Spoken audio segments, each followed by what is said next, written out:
2 நாள் அரசுமுறை பயணமாக இன்று மொரீஷியஸ் செல்கிறார் பிரதமர் மோடி. மொரீஷியஸ் தேசிய தின கொண்டாட்டங்களில் தலைமை விருந்தினராக பங்கேற்கிறார். குமரி, நெல்லை, தென்காசி, தூத்துக்குடி மாவட்டங்களில் ஓரிரு இடங்களில் இன்று மிக கனமழைக்கான ஆரஞ்ச் அலர்ட். விருதுநகர், சிவகங்கை, புதுக்கோட்டை, ராமநாதபுரம், தஞ்சாவூர், திருவாரூர் உள்ளிட்ட 8 மாவட்டங்களில் கனமழை பெய்ய வாய்ப்பு. நாளை முதல் 3 நாட்களுக்கு தமிழ்நாட்டில் வெப்பநிலை அதிகரிக்கக்கூடும். ஒரு சில இடங்களில் பகல் நேர வெப்பநிலை இயல்பை விட 3 டிகிரி செல்சியஸ் வரை உயரும். சென்னையை அடுத்த பையனூரில் 515 கோடி ரூபாய் முதலீட்டில் கோத்ரேஜ் கன்சியூமர் ப்ராடக்ட்ஸ் நிறுவனத்தின் உற்பத்தி ஆலை திறப்பு. பெண்கள், திருநங்கைகள், மாற்றுத்திறனாளிகளுக்கு பணி நியமன ஆணைகளையும் முதலமைச்சர் மு.க.ஸ்டாலின் வழங்கினார். உலகம் முழுவதும் பிரபலமான நிறுவனங்களின் முதலீட்டு முகவரியாக தமிழ்நாடு உள்ளது. கோத்ரேஜ் கன்சியூமர் ப்ராடக்ட்ஸ் ஆலை திறப்பு விழாவில் முதலமைச்சர் மு.க.ஸ்டாலின் பெருமிதம். தமிழ்நாட்டிற்கான கல்வி நிதியை விடுவிக்காதது ஏன் என நாடாளுமன்றத்தில் திமுக எம்பிக்கள் கேள்வி. தமிழக மாணவர்களுக்கான நிதியை பழிவாங்கும் கருவியாக மத்திய அரசு பயன்படுத்தலாமா என வினா. Around 2000 crores originally meant for Tamil Nadu for PM Shri have been diverted to other states due to the state's opposition to NEP 2020. Financial allocation, is it right to use it as a revengeful tool against the state government? PM Sri திட்டத்தை தமிழக அரசு ஏற்றுக்கொண்டதாக மத்திய அமைச்சர் தர்மேந்திர பிரதான் கூறியதற்கு எதிர்ப்பு. திமுக எம்பிக்கள் அமளியை தொடர்ந்து நாடாளுமன்ற மக்களவை ஒத்திவைப்பு.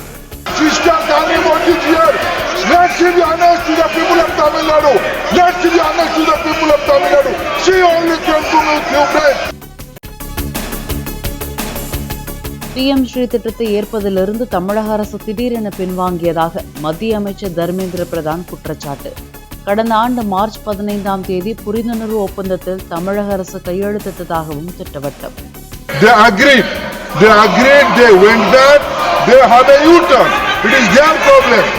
Let them come, and Government of India is open on this issue.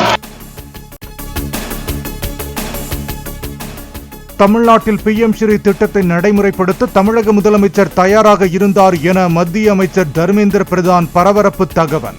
நிராகரிக்கும் முடிவை எடுத்த தமிழ்நாட்டின் சூப்பர் முதலமைச்சர் யார் என்றும் நாடாளுமன்றத்தில் கேள்வி.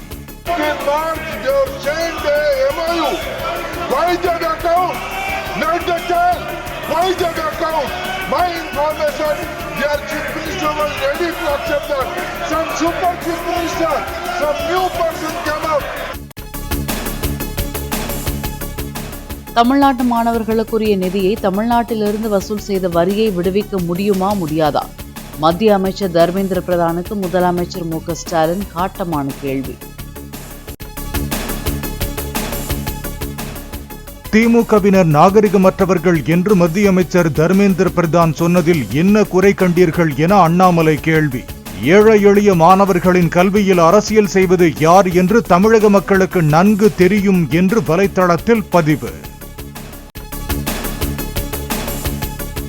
தமிழக எம்பிக்கள் அநாகரிகமானவர்கள் என்று கூறிய வார்த்தையை திரும்ப பெற்றுக் கொள்கிறேன்.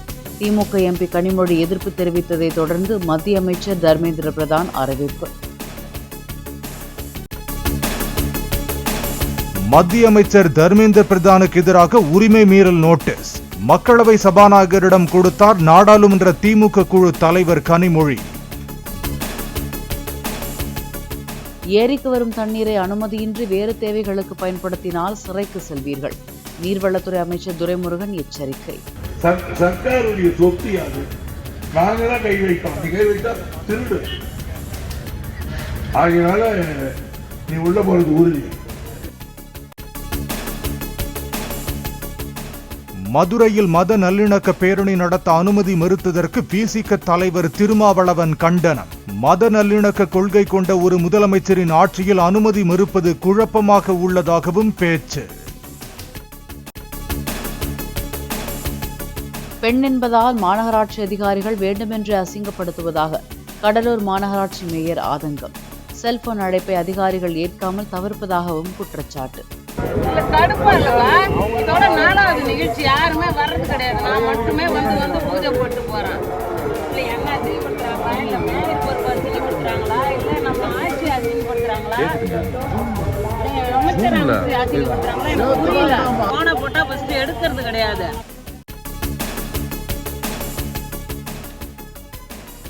தமிழ்நாடு அரசு பணியில் இருக்க வேண்டும் எனில் தமிழ் மொழியை பேசவும் எழுதவும் தெரிந்திருக்க வேண்டும். தமிழ் தெரியாது எனில் எப்படி அன்றாட பணிகளை மேற்கொள்ள முடியும் என உயர்நீதிமன்ற மதுரை அமர்வு நீதிபதிகள் கேள்வி. நயன்தாராவின் திருமண ஆவணப்படத்தில் நானும் ரவுடிதான் படப்பிடிப்பு காட்சிகளை பயன்படுத்தியதற்காக 10 கோடி ரூபாய் இழப்பீடு கேட்ட வழக்கு. நடிகை நயன்தாராவுக்கு எதிராக நடிகர் தனுஷ் தொடர்ந்த வழக்கில் ஏப்ரல் 9ஆம் தேதி இறுதி விசாரணை.